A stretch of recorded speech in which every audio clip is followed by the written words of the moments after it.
Hey there friends, it's Missy again. Thanks so much for stopping by today. I have a new layout to share for the Paige Evans design team, and this is my first layout using Paige's new Bungalow Lane collection, and I just think the colors are so pretty, and right away I was inspired to create a rainbow layout. And so I have three little black and white selfies here of me and my daughter Paige that I'm going to use, and I picked out several papers here from, all of these papers are from the 12 by 12 paper pad. But individually, they're papers number 1, 2, 8, 24, 17, and 18. But I love this muted color scheme for a rainbow. And I've made so many rainbow layouts. I was trying to come up with a unique way to make a rainbow in a way that I hadn't already done on a layout. And then I just decided, you know what? I'm going to scrap lift myself because I've made a layout very similar to the way this one is going to turn out. And I'm okay with that. You know, if you have a layout of your own that you absolutely love, why not recreate it with different papers or different colors or a different collection? So that's what I'm going to do. And it still looks a little bit different, but it's very similar to one that I made several months ago. So I'm going to just wing it here and make a big rainbow that's going to go across horizontally across the entire page. And I use a pencil there to freehand a big arc, and it's going to look crooked. I want it to look crooked and wonky. I don't want it to be perfect. But I'm going to go through all these papers, and since I've got the red one done, I'm going to trace it. And this paper isn't necessarily orange. It's more of like a light pink with a golden yellow wonky dot on it, but it comes across as orange when you look at it in the order of the colors here. So I'm going to use that as an orange. But yeah, I'm going to do this with all 6 of the colors here. I think I have 6 or 7. 6. And I would have used purple, but there was not a purple paper. So this is what I'm kind of thinking. I like that it looks crooked and wonky and imperfect. I wanted that effect, and I'm going to try to work these little pictures somewhere on top of it and then embellish around it. I am using thick, smooth white cardstock as the base. This is the Basil Marshmallow. I use it all the time. I'm using clear gesso on it to prep it for the mixed media, and this is the Art Basics Finnabair clear gesso, and I'm using a 2-inch silicone brush to scrape it on. And this is just going to allow me to add lots of color and let it run and blend before it dries and soaks right through the paper. So I'm going to let that dry, and I want to add some texture to the rainbow. So I'm going to use my little edge distresser tool there and just take each of these papers and just kind of scrape the edges so they kind of get a little bit torn and ruffled up. And this just creates a little bit of interest and, like I said, texture, so the papers aren't just perfectly smooth. And if you don't have an edge distresser, I've had this one for years. I think it's for making memories, but I know several brands still have them available on online scrapbooking stores. But you can also use scissors. I'm going to show you here. Just open up your scissors and scrape the edges using your scissors. So if you don't have an edge distresser, scissors still work great. Yeah. So I did all those. You can see the difference there. You'll be able to see the difference closer up later when I show you the close-ups. But I want these to kind of overlap a little bit and look a little bit crooked. And, you know, I want it to look handmade or homemade because it is.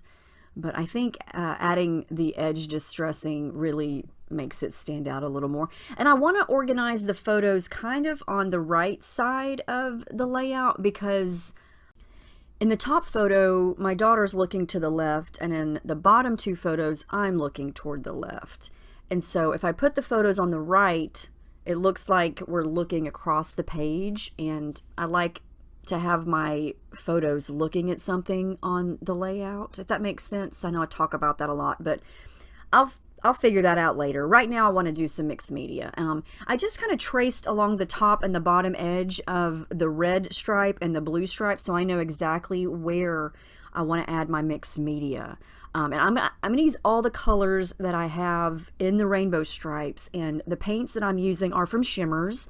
These most of the ones I'm going to use are in little pots. And it's a mix, a variety of the paints. This red color is a Shimmer's original mixture, and it is called Wed Wagon. And I'm just adding a little bit of the paint, adding a little bit of water, and using a brush. And then over to the left, I'm going to go into more of an orangey color. And this one is also a Shimmer's, and it's called So Sappy. And to look at that color, you would think that it's kind of a brown, but it's really a beautiful, deep fall orange-ish with a brown tint. It's definitely not what I would call a brown, but it's a gorgeous, deep, deep orangey golden brown, if that makes sense. I love that color, and it's perfect to match with this collection. So I've got those two colors at the top, and I want those to kind of peek out from the top layer of the rainbow, and then down below where I've got the blues, I'm going to add some blues and greens. So the two colors I'm using down there are Inkling's Blue My Mind, which has some really pretty gold powders mixed in, and then the other blue color there on the right is called Oaky Bear Blue, and it's in Inkling's also. And I'm going to add in a little bit of a darker color because it didn't match up exactly the way I wanted. I want it to be a little bit darker to match that dark blue stripe. So I'm going to dab in a little bit of a color called Ahoy Matey, and that's a Colorings, and it's more of a navy blue, and that's going to give me more of the color. And I know it's hard to tell the exact colors on the lighting here on the camera, so that's why I always try to show you a lot of close-up pictures at the very end. But yeah, I want these, the mixed media on this layout to be very intentional and specific. I'm not doing the packaging technique. I don't want to cover up the entire background. And there's really no sense in me doing any mixed media where I know the rainbow is going to be. It's going to cover up all that middle section. So I just want it to look like the rainbow was kind of left out in the rain and it started to leak the colors. So the blue and the green are going to kind of be at the bottom, and then the red and the orange and a little bit of yellow is going to be at the top. This green color that I'm adding here down at the bottom is an Inkling's called Olive You Truly. And then at the top, I added in a little bit of a golden yellow color called Sunflower, and that is original Shimmer's mixture. And I'll link Shimmer's down below if you want to check out their website to get your hands on any of these paints. They are my most favorite mixed media to use of all time. I mean, I use all kinds of stuff, but Shimmer's are my fave. So this is kind of what I was going for. You kind of see what I'm talking about now with being very specific where the mixed media is going to go. And I'm going to pull the pictures back to kind of decide where I want them to go and see what I need to add. And I figured that I needed a little bit more of the red color because of where I want the top photo to go. It's kind of covering up everything that I've done, so I need to add more. And that's what I like to do along the way when I'm making a background or adding paint like this. I like to kind of bring everything back, put your photo down, see if it's, see if you've done enough mixed media, or maybe you need to add more. And in this case, I needed to add more. Because the picture was going to cover up everything that I did. Because, you don't want to spend all this time making this background just to cover it all up. I mean, some of it is going to get covered up. That's just the nature of scrapbooking. You're going to put pictures down, you're going to put down stickers and paper. But that's when, it comes in handy to bring everything back and see if you need to add more or if you need to change where you're going to put something. Because sometimes the mixed media turns out so cool that I don't want to cover it up, I like how the blue and the green section is looking down at the bottom, but I know that I had the two photos to add in that section. So I'm trying to figure out, how much of this blue and green do I want to cover up? So I'm going to kind of see what I've got. I like this so far. I'm going to start to glue down the rainbow, and sometimes I like to add adhesive foam behind things like this to pop up and add some dimension. But since the rainbow is, I've already distressed the edges, and I want to pop the photos up. So I think I'm going to just glue the rainbow itself down flat. And I also want to run it through my sewing machine here when everything is dry and add some stitching. And you really can't stitch through things if they have adhesive foam under them. I mean, I guess you can, but I don't want to risk ruining my sewing machine needle. But all right, so I let it dry, and I've already done the stitching. I did that off camera, but you can see kind of here in the light. I did each color. I changed the thread out for each color, and I love that. So now the background is pretty much done as far as the main design. I can ruffle up the edges with my fingers to kind of bend everything up to add even more texture if I want.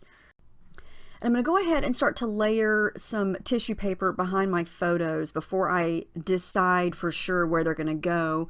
I'm going to add the tissue paper just to add a little bit of a subtle border behind the photos, because in this case I'm not going to be adding any pattern paper layers or cardstock layers or anything else behind the photos.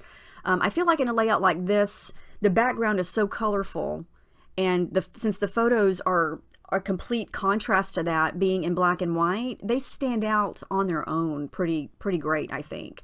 So I don't feel like I need a lot of extra things behind the photos. So the tissue paper works great for just adding a little bit of something behind there. And then this is just some adhesive foam. I'm going to pop up the photos here to give some depth and dimension. And then I got to figure out where they're going to go, because I don't want to cover up a lot of that mixed media down at the bottom. So I think I'm going to put them right there so you can still see all of that mixed media. Look at this butterfly, y'all. This is so beautiful. There's a whole package in this collection of epoxy stickers, and a lot of them have gold foiling on them. And there are butterflies. Hello, I love butterflies. So what I'm going to do now is go through all the embellishments. We've got flowers. We've got butterflies. We've got sentiments and word stickers. We've got ephemera die cuts. We've got dimensional stickers, regular stickers, all the things.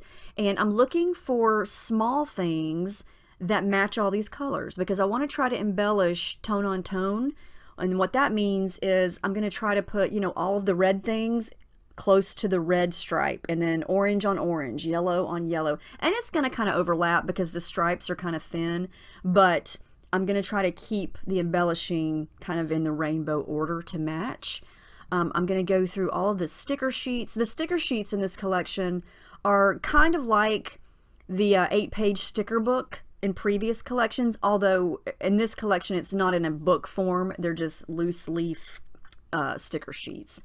But there's this whole little sheet of words and phrases. There's labels. There are stars and circle buttons and hearts. I mean, there's all kinds of little doodads. So I'm just going through everything. This little sheet here, these stickers they're not clear stickers, but they're not cardstock stickers. So you can kind of see through them. So I'm going to stick them to some white cardstock and then cut them out and then use them as little heart embellishments and try to put them in certain places. And I like how this is looking so far. I'm still going to continue to go through the sticker sheet. There's a 6x12 sticker sheet that have like cardstock type stickers.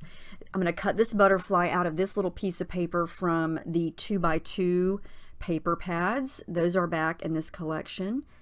And I'm going to have a slight dark blue border around this butterfly, because I'm going to have this sit down toward, that's not a word. I was trying to say towards and sort of, and it came out toward of. Okay, that's not even making sense. Sort of toward the bottom on the white area. You never know what word I'm going to be making up next. Jeez. I'm going to use the top part of this little dimensional sticker here to layer in on the red area. And then just try to make sure everything's straight. I'm going to start to add a little bit of the adhesive foam behind some of these embellishments. The epoxy butterflies. Oh, they're so pretty. I love those. Everything is not going to get popped up. It just depends on what it is. So some things are going to be flat, some things are going to be raised up. But you can kind of get the idea of what I was talking about here with the tone on tone. That's a fun way to embellish things, because it kind of limits what you can use on your layout. If you're overwhelmed with how many embellishments there are, if you do, you know, you're just looking for blue things, then you only have so many to choose from. So sometimes that helps you pick and choose things. Before I glue things down, I'm going to add in some thread. You know, I love my thread, and I'm only going to use a couple colors here. I'm going to use blue down here in the blue section because there's a lot of, you know, open area down there, and I feel like you can see it. I did have all the colors. I'm going to use green. The green you wind up not even really being able to see, but I still use it. I'm going to use it here on the left side of the middle photo. There's a little epoxy green tree that I added in there, and it's got gold foiling on it too. So cute. And that little sticker says "Let's play." And then I'm going to go with, I'm calling it red because it's, you know, rainbow, but it's more of like a coral color. So that's the color that I'm going to use there with the thread. And I love doing rainbows, you know, with different tones. So this isn't, you know, super bright red or super bright orange. They're more of like fall muted colors, and I love that. I love that you can still make a rainbow out of, you know, fall colors. It's my favorite. Start to glue things down. Here we go. I'm using Scotch Tacky glue. I know someone's going to ask me. I always get asked that. That's my favorite glue. That's the only glue that I've ever used in that bottle. And you can see how many uses I've gotten out of this bottle. I've used it for years. That's why it looks like it does. Now for my title, I'm going to use this foam sticker that says Lucky, and I believe those are like thickers. They're all foam and they're great. This was perfect because it went with my rainbow theme, and it's also white and it's pretty big, and it fit perfect right in between the green and the blue paint. So I had to use that. I'm going to start to make sure that things are all glued down because everything isn't glued down at this point. I wanted to make sure the title worked before I glued down everything else. This is something that I like to do on shiny gold foiled things. Sometimes if it's too shiny, I like to just use my finger and smudge a little bit of white gesso over it, and it just kind of tones it down. You can see there that it's still shiny and still metallic. It just kind of mutes it a little bit, and it also, when you're photographing your layouts, for me anyway, it photographs a lot better, because sometimes if you don't have the right lighting on foiled items, it can look black or really dark, and you don't get that shiny foiled effect. So sometimes toning it down a little bit can help with that. But here's what I've got so far. It's dimensional, but it's not too crazy. I like to have things popping off the page, and so it's not completely all flat. And then what I'm going to do is add some white splatters. I kind of wish I would have done this before I added everything on top of the rainbow, but I forgot. So we're going to do it now. This is just white acrylic craft paint. Nothing fancy. Add a little bit of water to it to make it a little bit thinner, and then just use your brush. And if you want white splatters, this, for me, this is the greatest thing because it's cheap, it's fast, and it dries pretty quickly, and it's going to stay white when it dries.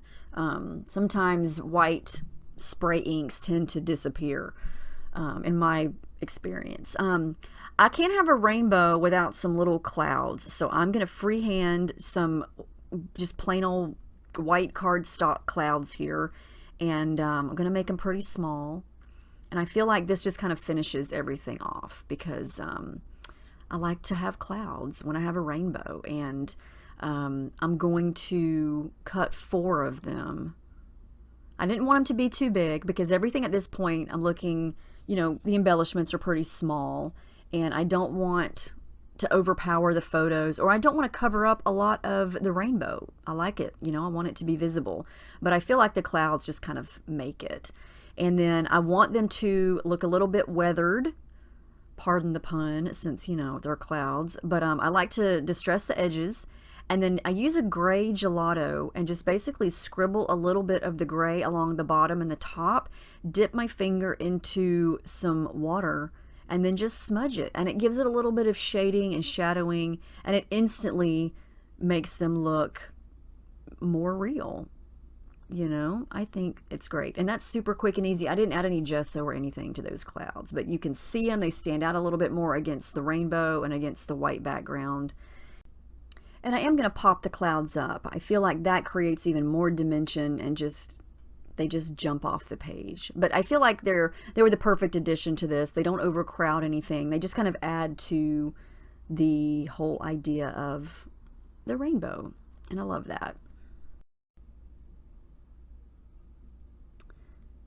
And we're almost getting to the end here. I'm going to add in a couple more small things. I found this little green circle with a white heart in it that I'm going to use. And I thought about using some of these little puffy stars and buttons and hearts, but I wound up not using those. I am going to add another little, oh, there's Paige. She's saying hi as she lays her head on my layout. The little sticker down underneath Lucky says, love this. And then we're going to add some gold splatters. This is the Jen Hadfield Gold Glitter Spray. It's basically the same thing as Heidi Swapp Gold Color Shine. Because I felt like since there was gold foiling going on, I needed some more gold. And you can see the shimmers there, how they're so shimmery, and all the texture. I love rainbow layouts. They just make me happy. So much fun. Last thing I'm going to do is add my journaling, and the perfect little nook for that is right here in between the butterfly and the heart, right under the title. So I'm going to use my T-square ruler there to make my lines straight. And I decided to use a black Sharpie since my photos were black and white. And I apologize that you can see my two scrunchies. Yes, I'm stuck in the 90s. What can I say? Yeah. Anyway, there we go. That's the final layout. I love how this turned out. I think it's so cute. Makes me happy. Love Bungalow Lane. I think it's beautiful. Even though it's a fall collection, I think it has many, many possibilities to make any type of themed layout that you feel like making. I took a lot of close-ups here, so you can see all the details of the papers and the embellishments. I really love those epoxy stickers. I think they're great. Let me know if you have any questions. I'll link down below all of where you can get the Bungalow Lane collection and the shimmers paints that I used. And I hope you guys got some ideas from this, or at least were inspired to make something pretty today. I will see you guys in my next video, and I hope you have a great day. Thanks so much.